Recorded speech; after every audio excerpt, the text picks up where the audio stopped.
We ho yo hey ah, we ho yo hey ah, we ho yo hey ah, yo hey ah, yo hey ah, ya ya ya ya yo.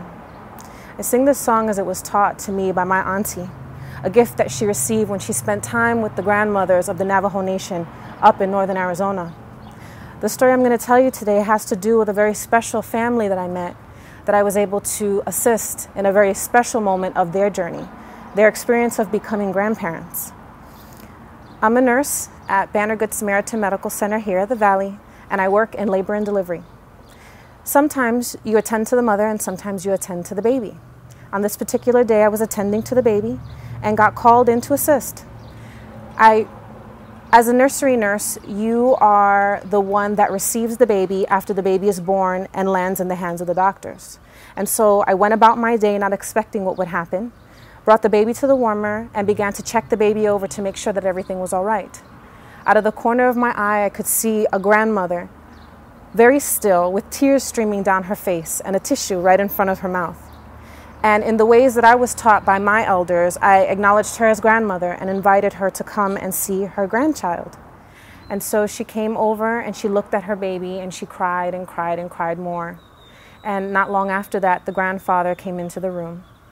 And what happened next, I didn't expect. As I held the baby up and the grandfather looked at him, he smiled in a way that looked completely different than the smile of a father when he first sees his baby. And I asked him to come and touch his baby and to meet his baby and to greet his baby, and he did something I didn't expect. He began to talk to the baby and he started to chant to the baby and he sang to the baby and he started to move his hands over the baby in a way that I knew that was specific, but it had been in a way that I had never seen before.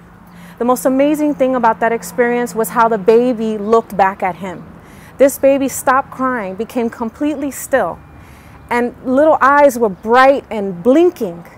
And it was almost as if the baby was trying to smile, even though as a professional nurse, babies are not supposed to smile at that age. And so after some time of bonding that they spent together, the grandfather returned while I was checking the baby again. And he returned with a watermelon about the size of the baby and bags of corn. And he took this watermelon and he put it right next to the baby, and it was about the same size. And the nurse that was taking care of the mother, she wondered, because it was December, if they were taking some kind of a portrait for Christmas.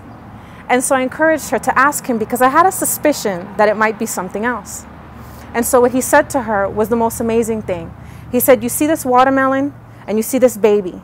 And he picked up the bags of corn that he had actually brought for us. And he said, "This corn, this baby, and this watermelon, one is no better than the other. To our people, this baby was raised up and grown in an area that has no water.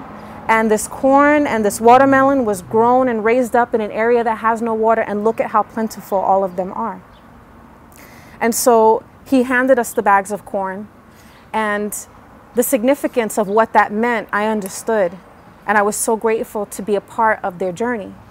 And so that specific day will stay with me for the rest of my career, because I don't know if that will ever happen again.